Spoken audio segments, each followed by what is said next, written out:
This is your News Now Sports. Two Delphus natives have brought a national championship to Northwest Ohio. Nolan Feathers and his brother Nick, who also serves as Nolan's crew chief, won the National Auto Sport Association Super Touring 6 Championship all the way back in late September. But this accomplishment was no easy task for the duo, as Arcady Gilhooly has more.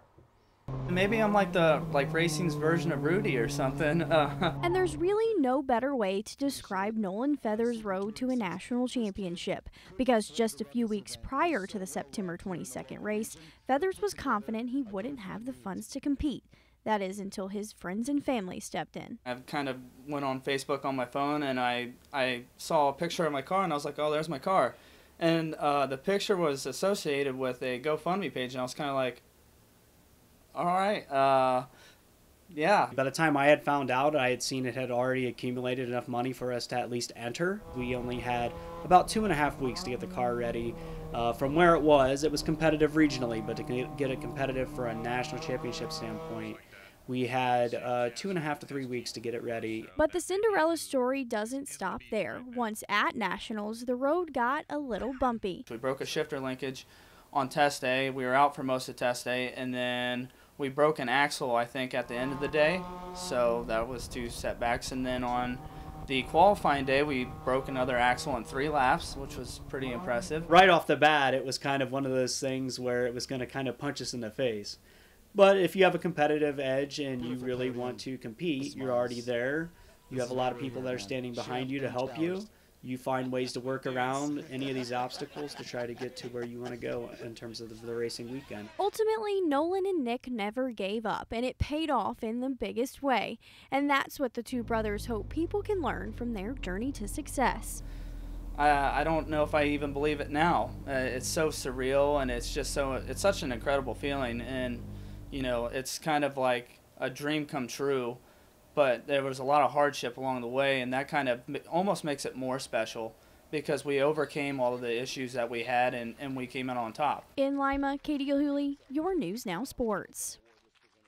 Thanks, Katie. We move to the links now as the UNOH women's golf team hosts day 1 of their fall invitational at Hidden Creek Golf Club today. Beginning on the second green, Bluffton's Haley Gill nails her par putt. She shoots a 90 and sits in 15th after day 1. Here is her teammate Briley Oberdorf at the par 3 6th. Her long putt from the fringe just comes up short. Oberdorf would tap in for bogey en route to a round of 87 as she heads into Sunday in 12th. On 3, UNOH's Natalia Quintero sinks this par putt. The racer is tied for 4th after a round of 82. Your leader after Saturday's action is UNOH's Devaki Ganesh, who drills her par putt at the 3rd. Ganesh shoots a low score of 76 as she will look to claim the title in tomorrow's final round. Time once again for the play of the week as we recap another jam-packed 7 days of sports. Plenty of highlight reel plays to choose from once again this week, but the best comes from the gridiron on Friday night. A huge WBL clash between Kenton and St. Mary's. Second quarter, 3rd and forever for the Cats. Blaine Houston somehow stays on his feet, rolls to his right, and at the last moment goes deep down the field. And what a grab by Bryce Ellis to pick up the first down and more as we look at it once again. The elusiveness from Houston to break free of a pass rusher while keeping his eyes downfield, and then the high point ability from Ellis as he mosses the defensive back. Houston throws 87 times for 650 yards and 5 touchdowns, while Ellis reels in 4 catches for 86 yards, but it all comes in a losing effort as St. Mary's hands Kenton their first WBL loss. We need to take a break here on Your News Now Sports, but when we return, we recap Week 5 in the NFL, starting with the Cincinnati Bengals, who return home this afternoon, still in search of their first win of the season. Find out if they could get it right after this.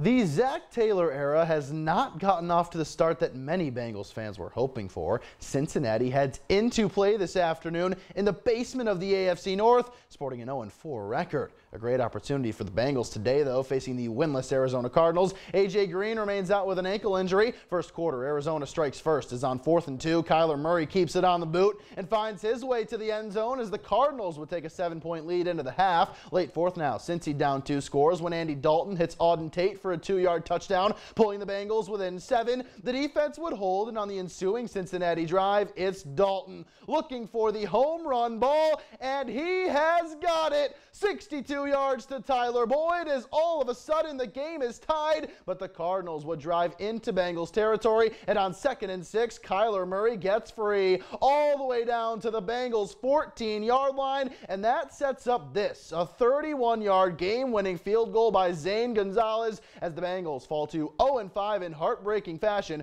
Cardinals win at 26-23. Another AFC North showdown today as the Ravens battle the Steelers. Baltimore looking to bounce back from last week's loss to the Browns. First quarter, Ravens up 10-zip. Mason Rudolph finds Juju Smith-Schuster, who will break a tackle and find pay dirt. A 35-yard touchdown connection pulls the Steelers within 3. Third quarter, scary moment here when Rudolph gets smacked to helmet by Earl Thomas. You see his body go limp as he hits the turf. Eventually, Rudolph would stand up before being carried off the field. He was taken to a local hospital where he would later be diagnosed with a concussion. Back to the game, and it was a good one. Tied at 23 in overtime when Justin Tucker just squeaks home a 46-yard field goal. The Ravens, for now, leapfrog the Browns atop the AFC North with a 26-23 win. We finished tonight on the racetrack as the Monster Energy NASCAR Cup Series playoffs continue today. Dover International Speedway hosts the first race in the round of 12. After just 8 laps, Chase Elliott took the number 9 to pit road, thinking that the car was blowing up, and that was indeed the case as the pit crew popped open the hood, examined the car, and eventually pushed it to the garage. Elliott's day was done. Stage 2 now. Martin Truex Jr. makes his move on the outside and grabs the lead from Denny Hamlin. Truex Jr. would go on to score the stage win, his 6th of the season, but the car to beat today was the 42, driven by Kyle Larson. He sliced his way through the field, leaving only 8 cars on the lead lap. Larson was able to hold off Truex Jr. to snap his 2-year winless streak as Kyle Larson wins the Monster Mile and is on to the round of 8, Katie. All right, thanks so much, Matt. We'll wrap things up after the break.